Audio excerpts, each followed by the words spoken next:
Bismillahirrahmanirrahim. Assalamualaikum warahmatullahi wabarakatuh. Alhamdulillahirabbil alamin, alhamdulillahilladzi bi ni'matihi tatimmus shalihat. Alhamdulillahirabbil alamin. Qalu subhanaka la ilma lana illa ma 'allamtana innaka antal alimul hakim. Kemarin kita bahas tentang terlalu cepat menyimpulkan. Ujian adalah jalan untuk dimuliakan. Tapi bisa juga seseorang itu dihinakan lewat wasilah ujian. Respon kita terhadap ujian itu menentukan sejauh mana kita dipersiapkan untuk kepercayaan dan kenaikan derajat dari Allah. 3 tahapan dalam hidup seorang mukmin: diuji, dipercaya, diangkat derajatnya. Tidak ada kepercayaan tanpa ujian. Respon terhadap ujian adalah indikator kesiapan seorang menerima amanah yang lebih besar. Ujian itu dekat sekali dengan prasangka. Bahkan dalam banyak ayat, beberapa ayat Allah tuh menyindir manusia itu terlalu cepat memberikan kesimpulan tentang apa yang tidak dia ketahui. Coba lihat abang kakak surat Al-Fajr ayat 16 dan 15. Al-Fajr. Fa'ammal insanu idza mabtalahu rabbuhu fa'akramahu wa na'amah. Ada kata-kata akramahu wa na'amahu. Akrama wa na'ama ini barometernya siapa? Kalau pakai kacamata kita, saya berani jamin pasti salah terus kita ngelihatnya. Karena ada orang nikmatnya tuh ya makan singkong rebus di tepi sawah sambil berkipas-kipas gitu, pakai topi capilnya tuh, bagi dia sudah nikmat. Kalau bahasanya Ustaz Salim tuh surgawi gitu. Beberapa kali saya ketemu sama orang-orang yang standar bahagianya kecil. Tanya, "Bang, apa bahagia bang?" Dia bilang, "Kalau ada duit 100.000 di kocek saya di hari Ahad, maka saya sudah bahagia sekali," kata dia. 100.000 di koceknya hari Ahad. Karena dia tukang harian yang dapat gajinya tuh setiap Senin sampai dapat gajinya hari Sabtu. Kalau hari Sabtu tuh tidak langsung habis, Ahad masih ada sisa 100.000, bagi dia udah bahagia sekali.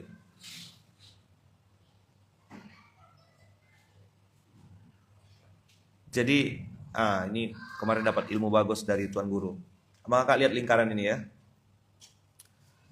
Sesuatu yang sudah sampai di puncak atas, sudah sampai di atas. Ini karena saya sering gambar di sini, yang sini tidak lihat. Nah, kita lihat sekarang ya sini ya. Nih. Ini lingkaran, abang kakak. Kalau orang itu sudah sampai di atas, maka tidak punya pilihan kecuali turun.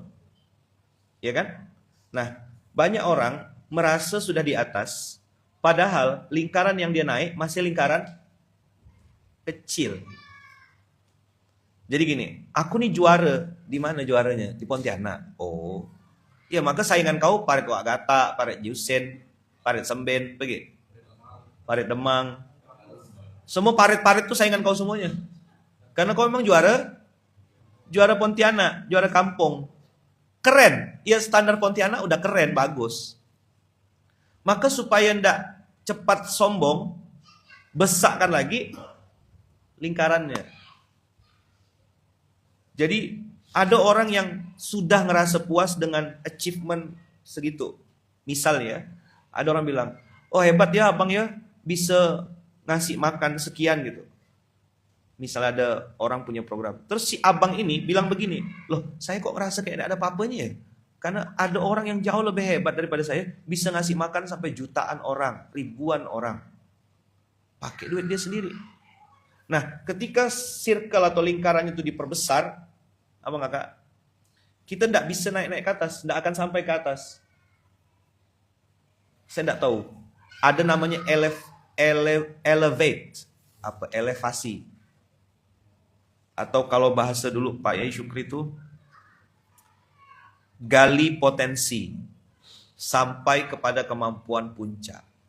We are nothing, Allah is everything itu adalah sebuah doktrin atau sebuah statement untuk memperbesar skop merasakan bahwasanya kita tidak boleh cepat puas dengan apapun yang sedang kita lakukan. Nah, kalau sudah salah faham, mana kemarin yang kuadran itu? Semua dimulai dari qalb, kata Rasulullah. Kalau qalbnya benar, hatinya benar, soluhat jasadu kulluh wa idza fasadat fasadatil jasadu kulluh. Ala wahiyal qalbu. Dari statement itu saya bikin kuadran hati. Kuadran kanan atas qalbun salim. Ini udah yang paling aman. Maka qalbun salim nanti salah satu dari sekian banyak buahnya.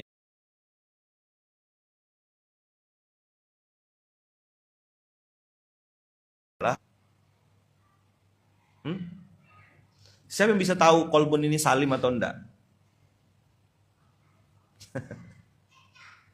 Selain Allah, kira-kira yang paling dekat nilainya siapa?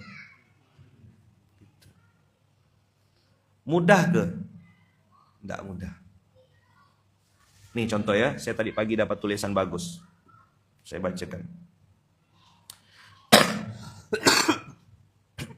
Lebih baik orang yang ahli maksiat, tapi selalu merasa khawatir dan hina dengan kemaksiatannya.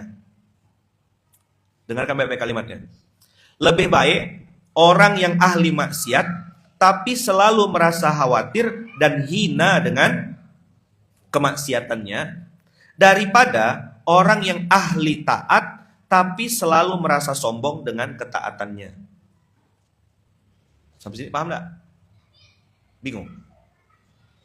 Lebih baik orang yang ahli maksiat, tapi selalu merasa khawatir dan hina dengan kemaksiatannya, daripada orang yang ahli taat, tapi selalu merasa sombong dengan ketaatannya. Cek, dipotong sama editor, tukang sunat. Di-upload, naik jadi video. Di screenshot lah sama orang-orang yang cari pembenaran. Kata-kata yang sangat indah ini sebenarnya dulu dipakai oleh ahli taat. Jadi yang ngomong gini nih, orang yang soleh untuk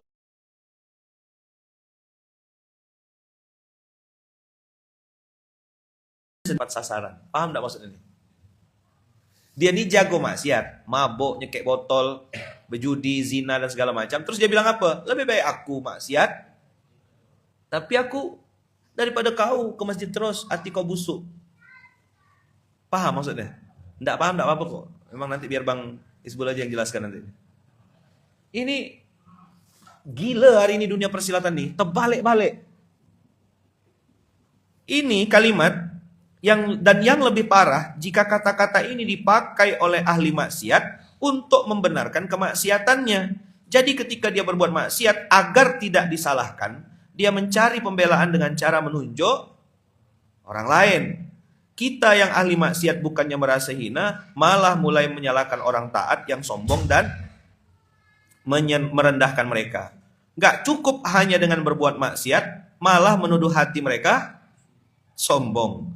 Tuduhan itu adalah bentuk kesombongan itu sendiri, karena kita merasa lebih baik daripada orang taat itu.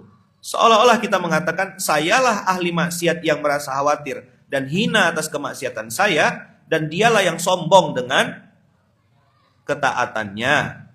Intinya, sadar atau tidak sadar, kita malah ingin meyakinkan orang lain dan diri sendiri bahwa kita yang bermaksiat ini lebih baik daripada orang lain. Ini kan celah ke-12. Bagaimana enggak? Sudah maksiat, sombong lagi, bertuah raya. Ya Allah, janganlah Engkau hiasi pada diri kami ini segala bentuk maksiat, kefasikan, kefuran. Buatlah diri kami membencinya. Allahumma karrih ilainal fusuqa wal isyana wal kufra, dan izinkan kami menjauhinya, dan kami mencintainya agar kami mengamalkannya.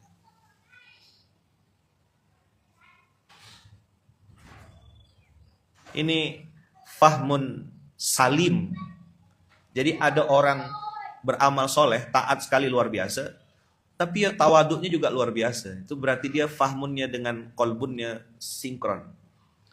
Di sisi lain abang kakak, kiri atas dan kanan kiri bawah, ada orang-orang yang kolbunnya sakim. Mana kolbun sakim? Hati yang berpenyakit, hati yang busuk. Ini Nggak bisa dinilai pakai penampilan luar hari ini. Orang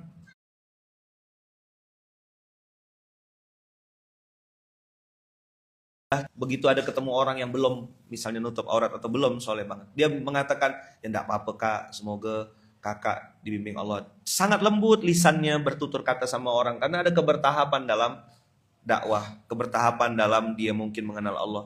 Seperti saya pernah ketemu sama abang-abang yang masih ngerokok. Ini tidak untuk cerita pembenaran ya, tapi abang-abang ini saya bilang, bang, abang boleh apa ngerokok, saya bilang, tapi nanti asapnya ditelan ya, saya bilang. Ketawa lah mereka. Habis itu saya kasih, kan mereka habis makan, saya jamu makan, saya jamu makan, habis itu saya kasih buah. Saya tahu orang habis kalau orang ngerokok tuh habis makan gelisah, maka saya kasih buah. Itu sampai anggur, sampai buah yang asam-asam dimakan semua sama mereka. Di sisi lain mau dengarkan ngobrol-ngobrolnya, tapi di sisi lain mereka juga gelisah pengen merokok. Satu-satu udah check out dah. Udah keluar izin, Ustaz ke toilet, Ustaz. Iya paham, saya bilang. Yang lainnya masih bertahan, termasuk induknya. Ketuanya masih di situ. Dia bilang, Ustaz, kami nyerah lah, kata dia. Ngaku nyerah, kata dia. Dia tahu mereka tahu saya sedang apa bahasanya? Bukan ngeprank, sedang ngerjain mereka. Sedang ngusilin mereka, lalu bilang, Ustaz kami nyerah.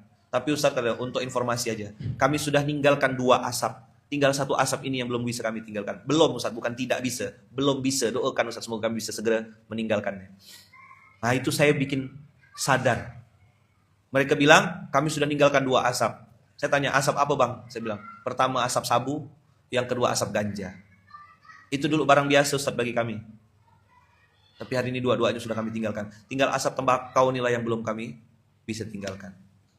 Coba cerita ini di screenshot, lalu dijadikan pembenaran. Nanti ketemu sama saya, Ustaz saya sudah ninggalkan 2 asap. 1 asap obat nyamuk, yang kedua asap knalpot motor gitu. Nggak paham nih lama nih. Jadi nggak harus kalau saya ngomong lucu antum ketawa tuh nggak apa-apa, aman aja. Antum boleh ketawa nanti siang, ya, sore nanti boleh. Jadi nggak harus langsung fast respon tuh nggak harus gitu. Boleh kok nanya-nanya lagi gitu. Apa tuh bang, gimana gitu, nggak apa-apa. Bahkan mungkin syuro bainahum gitu misalnya. Jadi abang kakak, betapa liarnya urusan hati, dan ini berdampak pada urusan pemahaman, memahami dunia, memahami ujian-ujian Allah, memahami fase-fase kehidupan dalam rumah tangga. Itu benar-benar perlu ilmu abang kakak. Makanya ibadah paling panjang di dunia ini adalah belajar. Pantas kalau malaikat itu mengatakan qalu subhanaka la ilma lana illa ma 'allamtana innaka antal alimul hakim. Coba kita lihat lagi kalimat qalbun sakim. Hati yang sakit ini abang kakak akan memunculkan pemahaman yang sakit. Banyak orang yang akhirnya salah paham tentang Allah itu.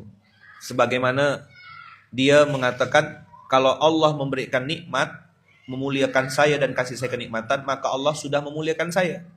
Tapi begitu idza mabtalahu faqadara alaihi rizqahu, diuji dengan satu aja ujian, disempitkan atau dibatasi rezekinya, langsung dia bilang Allah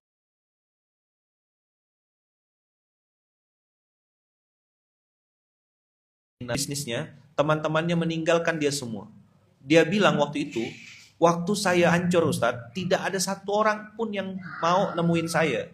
Semua orang pergi meninggalkan saya. Habis semuanya, satu-satu kawan-kawan hilang semuanya. Dulu saya pikir Ustadz, Tuhan tuh jahat sekali, udahlah saya dibangkrutkan, saya tidak punya teman. Tapi setelah sekian tahun saya jadi paham, bahwasanya pada saat saya bangkrut dan ditinggalkan oleh teman-teman itu cara Allah untuk ngasih tahu saya mana yang tulus, mana yang modus. Betul tak? Saya belum pernah bang kakak dengar sholawat dan dengar istighfar yang lebih merdu daripada di penjara. Asal kalau saya bukan masuk penjara ya maksudnya, apa namanya? Ke lapas. Dia kan masuk lapas gitu. Oh kok Ustaz masuk penjara? Silaturahim. Ketemu sama kawan-kawan di penjara. Waktu itu di Sambas. Saya bahas tentang Umar bin Khattab. Saya cerita itu dan mereka nangis semuanya. Lalu saya tanya, abang-abang siapa yang ditinggalkan sama istri? Siapa yang ditinggalkan sama kawan? Mana bos yang dulu katanya akan nge-backup abang? Tertunduk mereka semua. Bang, saya bilang tahu enggak? Satu-satunya zat yang enggak pernah menolak dan meninggalkan abang cuma satu, bang, Allah. Begitu saya sebut Allah, nangis. Saya bilang, ya Allah, lembutnya hati orang-orang nih. Akhirnya saya minta sama kalapasnya waktu itu bikin tulisan di atas atap seng. Katanya mereka sudah dibuat sama mereka. Kita pernah salah tapi pengen soleh. Masih ada enggak fotonya ya? Mudah-mudahan masih ada. Lama sekali.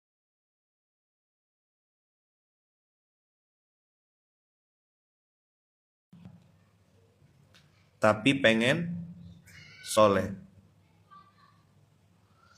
Jadi di atas seng lapasnya tuh, saya ajak mereka sholawat. Saya ajak mereka istighfar. Saya ajak mereka, bang, kita minta ampun sama Allah sama-sama, bang. Itu mereka nangisnya tuh, Masya Allah, dan suaranya merdu sekali. Saya semakin paham, Abang Kakak. Salah satu cara Allah untuk mengeluarkan air mata kita yang asli itu dikasih masalah. Salah satu cara Allah untuk ngasih kita rasa yang kuat itu memang kalau dibenturkan dengan satu ujian. Cuma ujian ini, Abang Kakak, harus dibarengi dengan hati yang benar. Supaya kita bisa memahami dengan benar ujian yang Allah kasih. Sampai sini bisa dipahami enggak? Nyambung enggak kira-kira? Karena ujian sebagaimanapun, mau itu baik atau buruk, kan dua-duanya ujian. Ujian buruk atau ujian baik. Tapi kalau kolbunnya kolbun sakim, hatinya hati yang sakit, hatinya hati yang kotor, kita akan menganggap apapun itu jadi masalah terus. Tapi kalau hatinya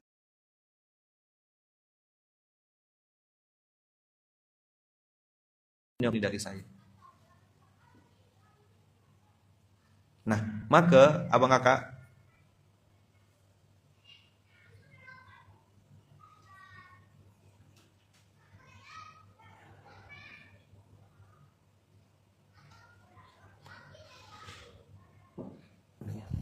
nih, pertanyaan reflektif. Apa? Kira-kira, satu, yuk. Allah mau kasih hadiah apa setelah kejadian ini? Yang kedua, apa pelajaran hidup yang bisa saya ambil dari kejadian ini?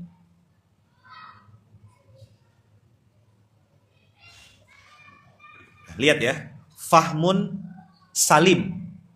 Fahmun salim, pemahaman yang benar. Lihat, tidaklah seorang mukmin tertimpa keletihan, pelatihan, kekhawatiran, kesedihan, gangguan, bahkan duri yang menusuknya, kecuali Allah akan menghapuskan dosa-dosanya dengan itu.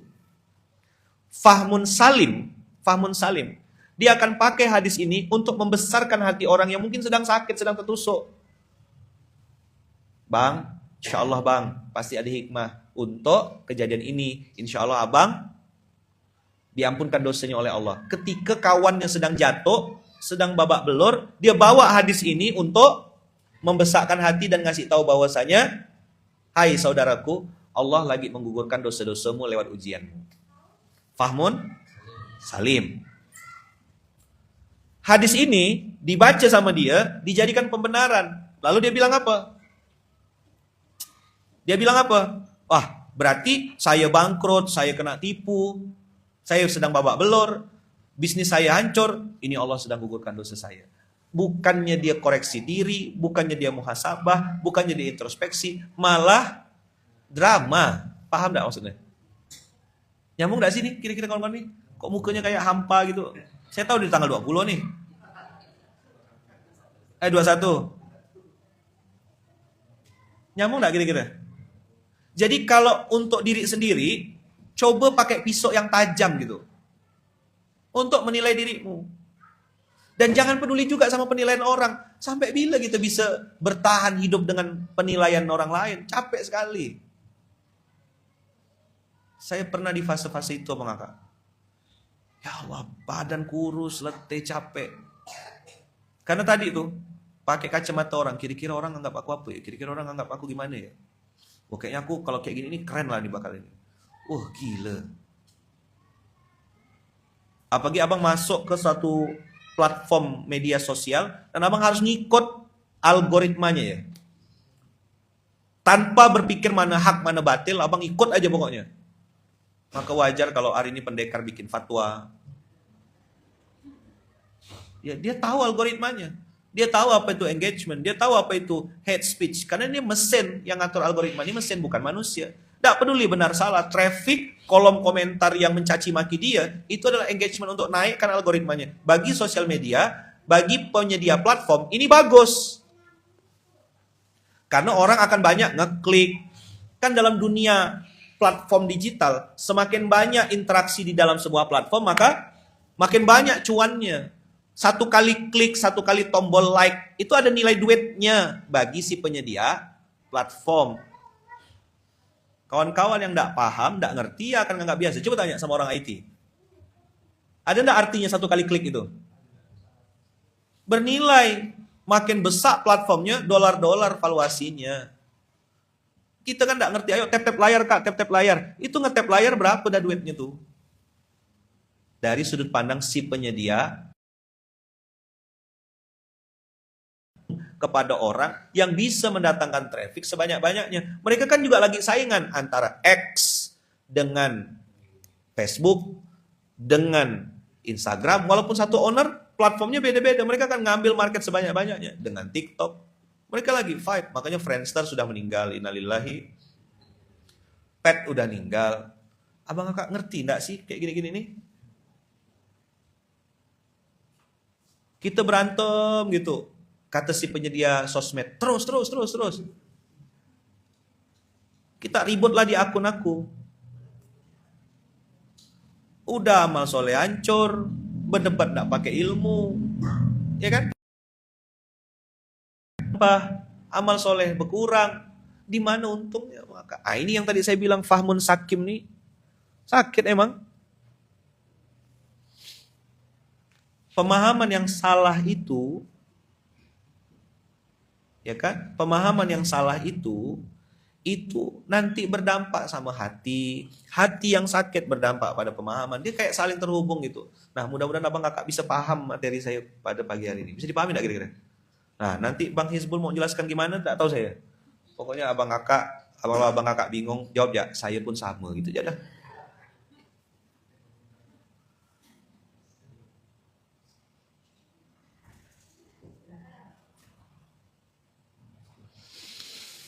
Jadi semua dimulai dari hati yang benar.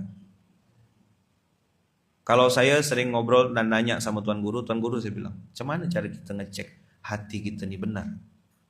Beliau bilang, salah satu indikator yang mudah adalah pada saat kita mudah melihat kelebihan orang lain dan mudah melihat kekurangan diri sendiri. Untuk kemudian, ini dengarkan kata kuncinya, untuk kemudian kekurangan diri sendiri itu menjadi bahan motivasi kita, penyemangat kita untuk terus beramal soleh. Aku ini banyak dosa, aku mau sedekah, hari ini tidak boleh 5 juta nih, harus 10 juta sedekahnya. Oh, amin, Allahumma amin. Itu namanya kolbun salim dan fahmun salim. Aku nih banyak dosanya, tapi duit aku tidak sebanyak orang-orang, maka tenaga nih bisa aku pakai nih, mikul beras gitu. Itu namanya kolbun salim dan fahmun salim. Nyambung enggak kira-kira di sini? Aku nih kurangnya di sini, maka aku akan tambah di sebelah sini. Banyak orang abang kakak bisa sedekah miliar-miliar sampai ratusan juta. Kita nengoknya tuh, ya Allah enaknya dia, udahlah sedekahnya banyak, amal solehnya pun banyak. Aku harus bisa ngejar, minimal mendoakan beliau, ikut kontribusi juga, semampuku sebisaku. Suka menyalahkan orang lain apakah sama dengan fahmun salim? Aduh, menyalahkan orang lainnya apa berarti? Fahmun sakim. Kalau bahasa lainnya fahmun sakim itu abang kakak mata lalat. Lalat itu bebusa-busa kita jelaskan. Lat, olat, gimana? Gimana manggilnya? Lat, olat. Ini loh bunga, apa kata lalat? Nggak mau, aku nak itu. Apa yang dimaunya lalat? Tai. Dia mau cari sampah. Dia mau cari aib. Ini loh ada bunga, kata kita bilang, Lat, ada bunga nih, bagus bunganya. Aku cuma mau satu bunga aja, kata Lalat. Rafflesia arnoldi, oh, bagus kan?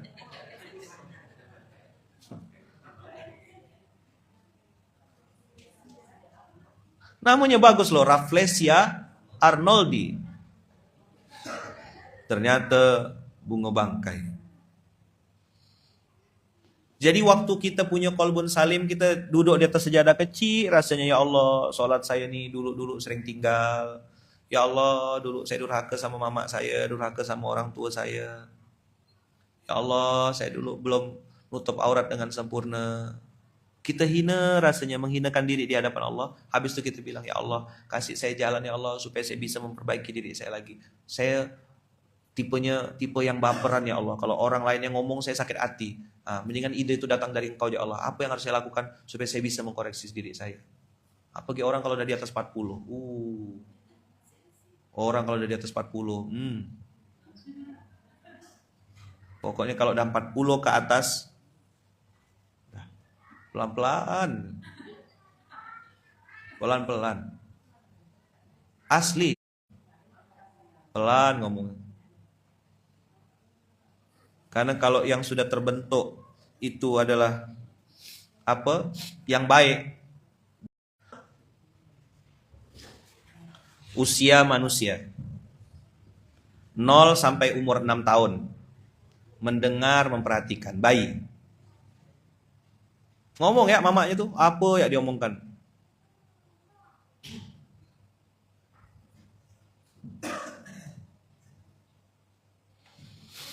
Umur 6 sampai 12 itu meniru biasanya. Mulai dia niru. Ini berapa bang? 3 tahun. Ini berarti 0 sampai 6 bang. Dia akan fase-fase mendengar, memperhatikan, ngelihat, memperhatikan. Ini usia biologis dulu yang kita bahas ya. Usia apa? Usia biologis. Nah, begitu anak itu masuk umur 12 sampai 25, itu usia coba-coba dan penasaran, kepo. Dia pengen coba semuanya. Coba pacaran, coba ini, coba itu. Yang diharamkan Allah. Semua boleh kata Allah, kecuali pohon satu ini. Jangan ya. Makin dibilang jangan, itulah dikincanya. Namanya fase-fase penasaran.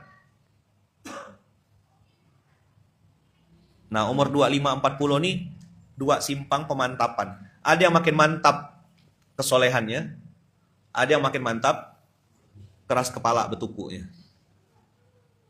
Kalau udah kata dia. Nah, begitu masuk 40 inilah dah. Bisa dibilang udah mulai permanen. Ada ayaman orang umur 40 ke atas taubat. Itu betul-betul hidayah mutlak dari Allah. Exception. Kok bisa ayaman dia di umur 40 tuh mulai tersentuh hatinya lalu ke masjid. Tersentuh hatinya lalu mau beramal soleh. Itu zona yang sedikit sekali. Bersyukurlah. Mungkin Allah belum kasih dalam bentuk duit, tapi Allah kasih dalam bentuk hidayah di umur-umur di atas 40-an. Sekarang abang kakak, ada juga bayi berkumis. Apa? Tahu istilah bayi berkumis? Badannya memang udah tua, tapi pemahaman agamanya, keimanannya, makna hidupnya macam budak kecil.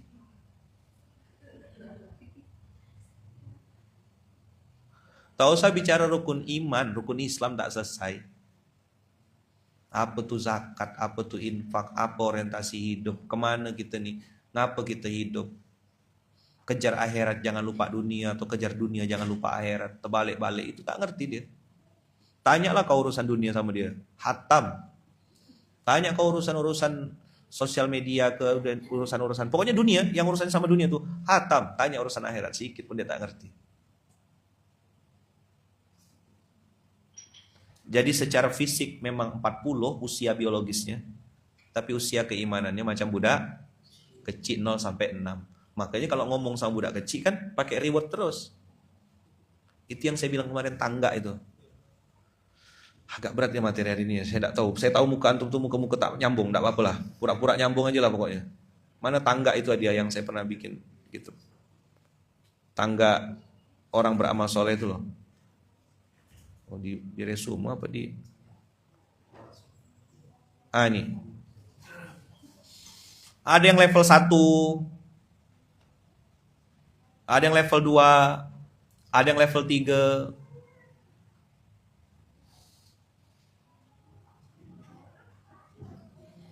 Jadi ya kita ngadapinnya gimana? Ya enggak apa-apa, memang cuman pemahamannya baru sampai di level itu. Nah, maka kita belajar terus minta ilmu sama Allah. Ya Allah, ajarkanlah saya ilmu sebagaimana Engkau mengajarkan ilmu itu kepada orang-orang soleh. Bimbing saya ya Allah supaya bisa mengamalkan apa yang sudah saya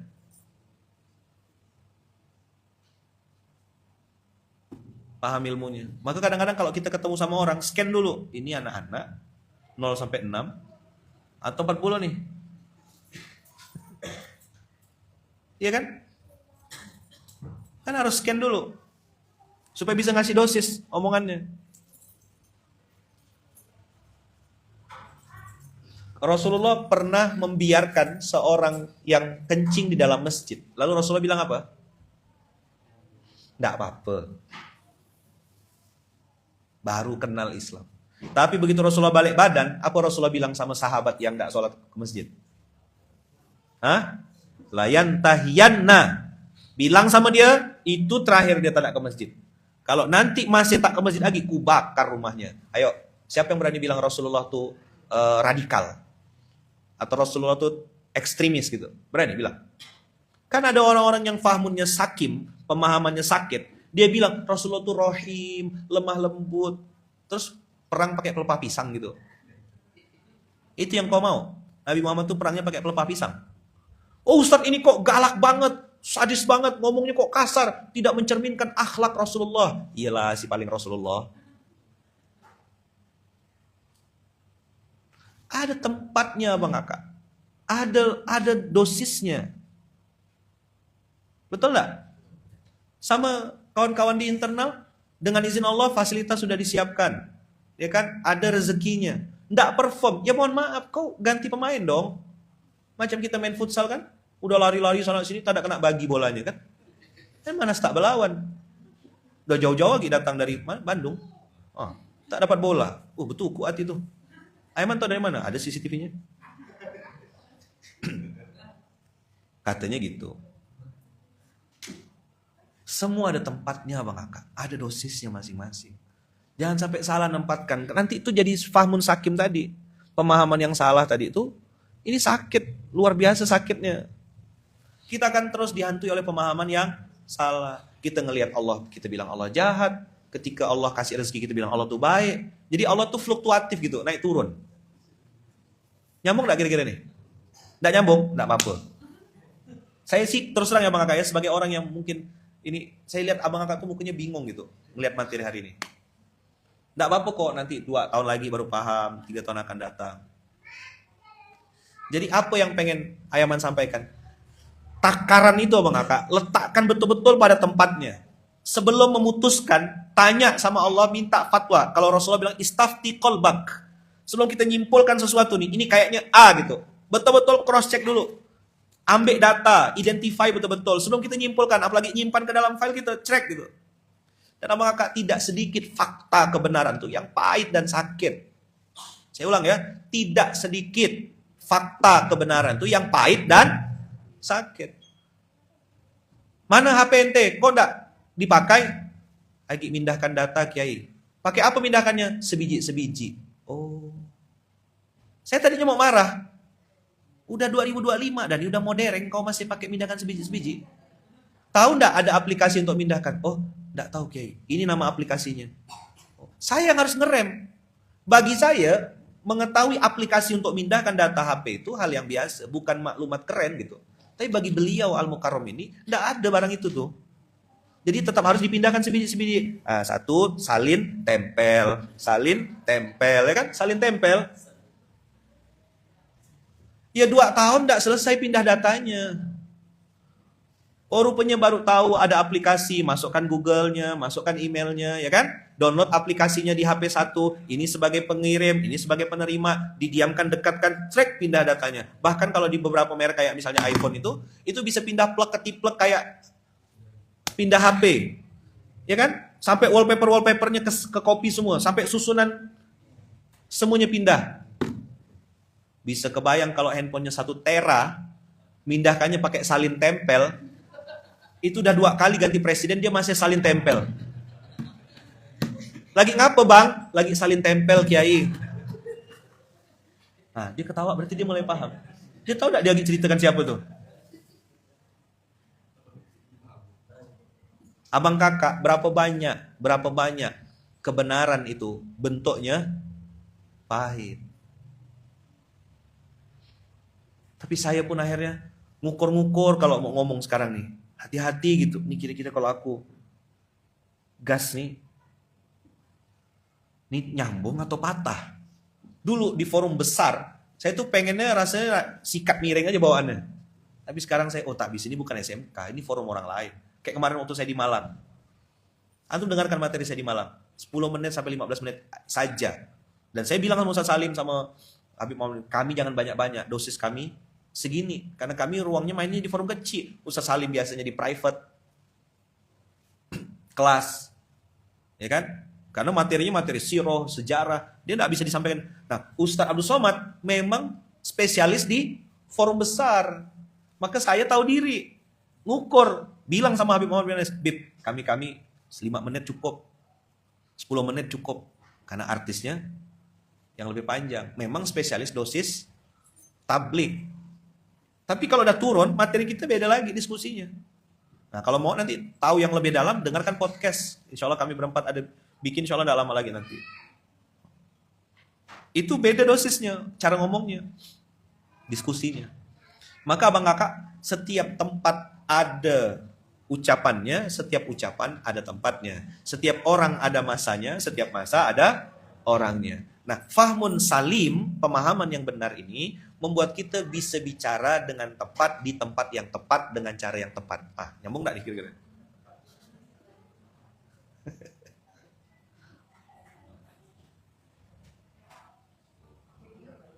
Di Surabaya kemarin, teman saya bilang, Ayaman stand up comedy.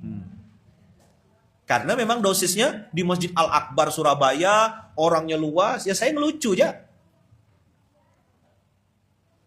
Kalau mau yang sikat miring, duduk berdua. Atau masuk ke ruang pimpinan. Nah, yuk kita. Siap dah? Itu insya Allah sikat miring. Bismillahirrahmanirrahim. Langsung. Kalau yang baru kenal di forum besar, dia bilang apa? Enak sekali ya, suka sekali ya, lucu ustadznya. Yang lucu, lagi lucu-lucunya. Yang pernah duduk private sama saya berdua, tahu cara ngomong saya, tahu cara saya natap.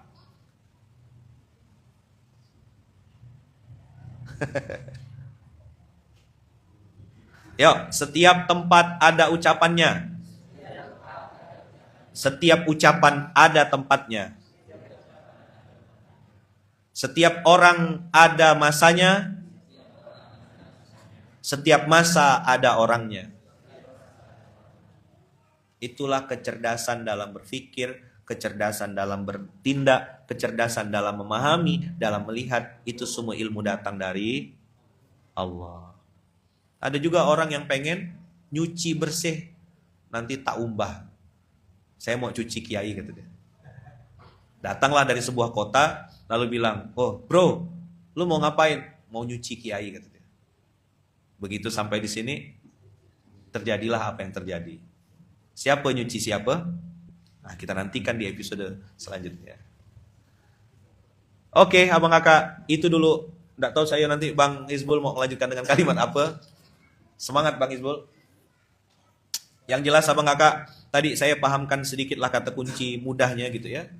Bahwasanya setiap tempat ada ucapannya, setiap ucapan ada tempatnya, setiap masa ada orangnya, setiap orang ada masanya. Kita tidak bisa pukul rata. Nah, kepada diri kita sendiri begini treatmentnya, kepada orang lain begini lagi treatmentnya. Ngomong sama orang begini, ini dia ngomong sama yang ini omongannya, semua ada takarannya masing-masing. Itu yang saya sebut di internal Munzalan dengan istilah dosis kepengasuhan. Silakan Ustadz Hizbul, Bang Hizbul, dilanjutkan obrolannya. Saya izin untuk melaksanakan ibadah selanjutnya gitu ya. Barakallahu fikum, berkah selalu. Terima kasih banyak. Semoga abang kakak dikasih pemahaman tentang apa yang saya sampaikan hari ini. Kita minta sama Allah, semoga Allah jaga kita, lindungi kita. Doakan saya Bang Kakak, doakan juga istri saya Bunda Uung, doakan juga anak-anak saya 4F, kami semuanya sekeluarga. Doakan saya, Abang Kakak, istri saya Bunda Uung, anak-anak 4F, mama saya, ibu saya, dan semua keluarga besar selalu dalam lindungan dan kasih sayang Allah. Barakallahu fikum, berkah selalu. Terima kasih banyak Abang Kakak. Assalamualaikum warahmatullahi wabarakatuh. Silakan Bang Ismul. Saya izin dulu ya Bang Kakak ya. Siap. Sudah. Semangat. Apa aja? Kultum, kuliah terserah antum. Siap.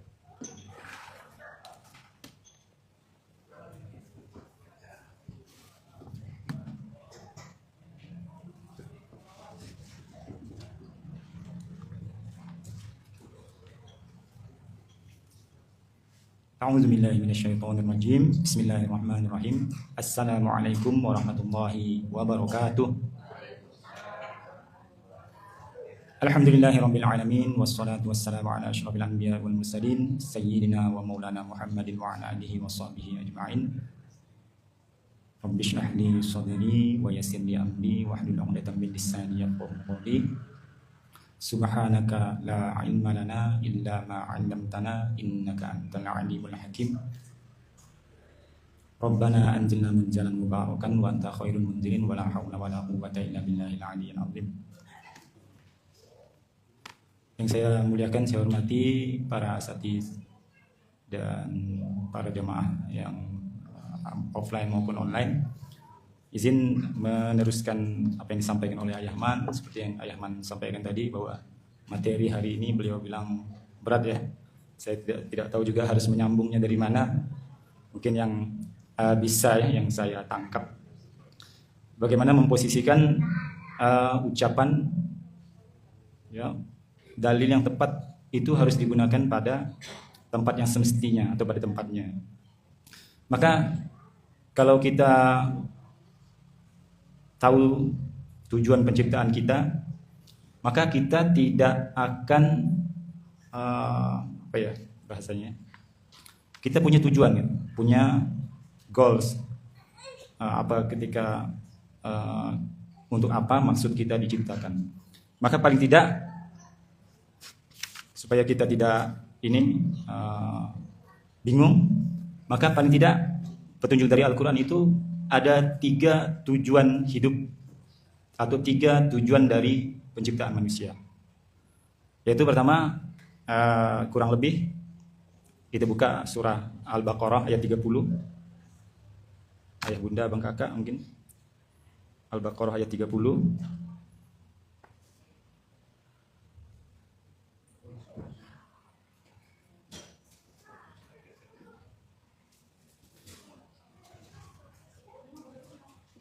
Maka di sini Allah memberikan pengumuman kepada para malaikat. A'udzubillahi minasyaitonir rajim. Wa idz qala rabbuka lil malaikati inni ja'ilun fil ardi khalifah. Qalu ataj'alu fiha may yufsidu fiha wa yasfiku ad-dima' wa nahnu nusabbihu bihamdika wa nuqaddisu lak. Qala inni a'lamu ma la ta'lamun.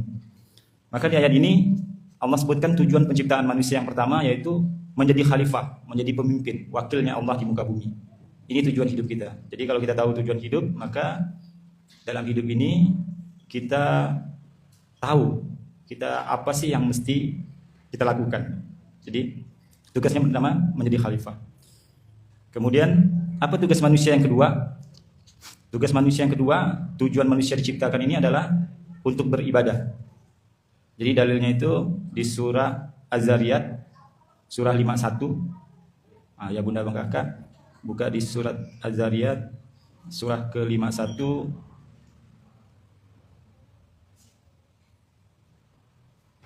ayat 56.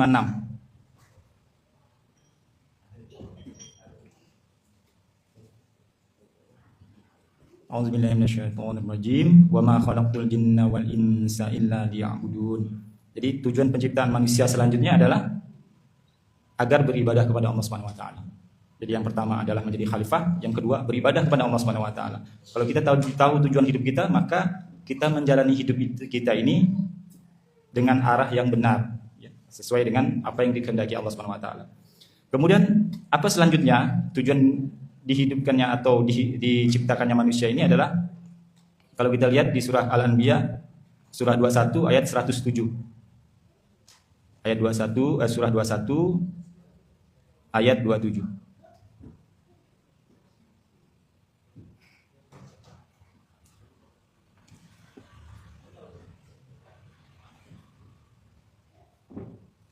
Mohon maaf, Al-Anbiya ayat surah 21 ayat 107 ya, 107. A'udzubillahi minasyaitonirrajim. Wa ma arsalnaka illa rahmatan lil alamin. Ini tujuan penciptaan manusia yang ketiga ialah dan kami tidak mengutus engkau Muhammad melainkan untuk menjadi rahmat bagi seluruh alam. Jadi Rasulullah diutus sebagai rahmat untuk seluruh alam. Bagaimana Rasulullah menjadi rahmat bagi seluruh alam sedangkan beliau semasa hidupnya ya beliau usia 63 tahun sedangkan sampai dengan hari ini telah berlalu 14 abad dari kehidupan beliau. Maka kitalah sebagai umat beliau yang meneruskan tugas ini menjadi rahmat bagi seluruh alam. Jadi memang di ayat ini ditujukan kepada Rasulullah. Tetapi tugas ini sekarang karena kita sebagai umatnya meneruskan risalahnya, maka tugas mengemban rahmatan lil alamin, rahmat bagi seluruh alam ini adalah menjadi tugas kita. Jadi ayah bunda abang kakak, mungkin itu yang saya pikir cukup basic ya, esensial yang harus kita ketahui. Dengan mengetahui apa tujuan kita dihidupkan di dunia ini, maka kita mempunyai arah, mempunyai panduan, pedoman, apa yang harus kita lakukan. Saya ulangi lagi, yang pertama adalah menjadi khalifah, pengganti atau perwakilan Allah di muka bumi. Yang kedua ialah untuk beribadah kepada Allah Subhanahu wa taala, dan yang ketiga adalah menjadi rahmat bagi sekalian alam. Itu mungkin yang poin penting ya.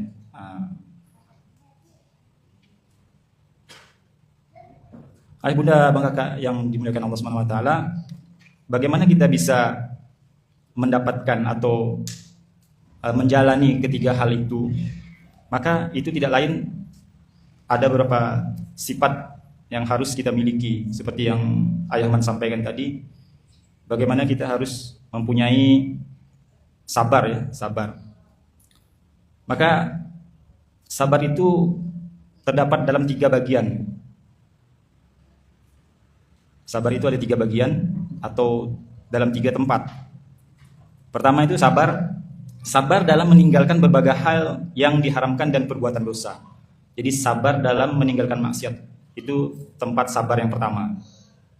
Yang kedua adalah sabar dalam berbuat ketaatan dan mendekatkan diri kepada Allah. Sabar yang kedua, sabar meninggalkan maksiat. Pertama, sabar dalam taat. Yang kedua, kemudian sabar yang ketiga ialah sabar dalam menghadapi cobaan dan ujian serta musibah. Jadi ada 3 kesabaran, keadaan kesabaran, di mana dengan hal ini kita dapat mencapai tujuan dari hidup kita di dunia ini, maksud dari kita diciptakan. Maka kita perlu mengetahui 3 kesabaran tadi. Saya ulangi lagi, kesabaran pertama adalah sabar dalam meninggalkan maksiat, yang kedua adalah sabar dalam berbuat taat, ketaatan kepada Allah. Yang ketiga adalah sabar dalam menghadapi musibah atau ujian atau cobaan. Itu jenis kesabaran. Kemudian selain sabar, apalagi sifat yang harus kita miliki adalah sifat syukur. Karena dengan sifat syukur ini, maka Allah akan tambah nikmat kepada kita. Firman Allah surah Ibrahim surah 14 ayat 7. A'udzubillahi minasyaitonirrajim. Wa ista'dzana rabbukum la in syakartum la azidannakum wa la in kafartum inna 'adzabi lasyadid. Dan ingatlah ketika Tuhanmu memaklumkan, sesungguhnya jika kamu bersyukur, niscaya aku akan menambah nikmat kepadamu. Tetapi jika kamu mengingkari nikmatku, maka pasti azabku sangat berat.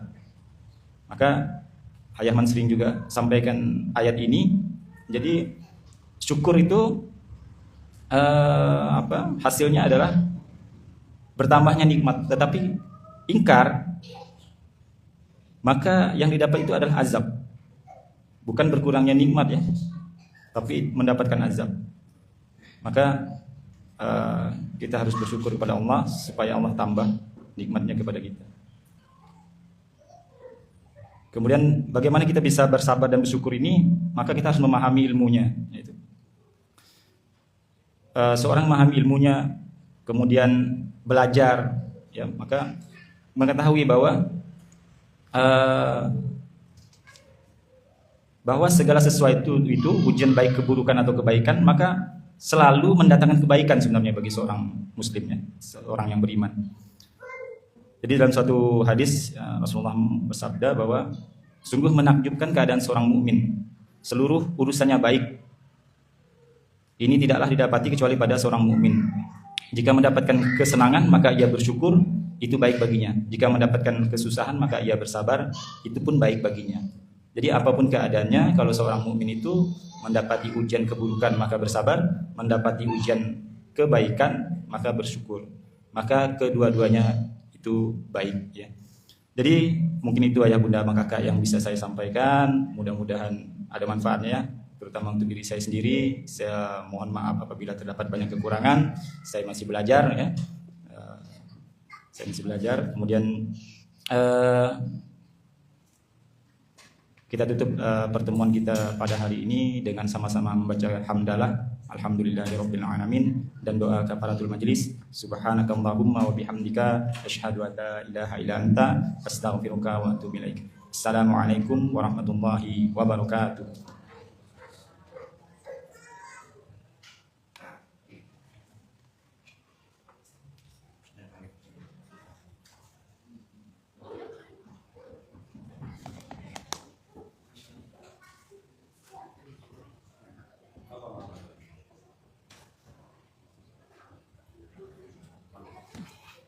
Start.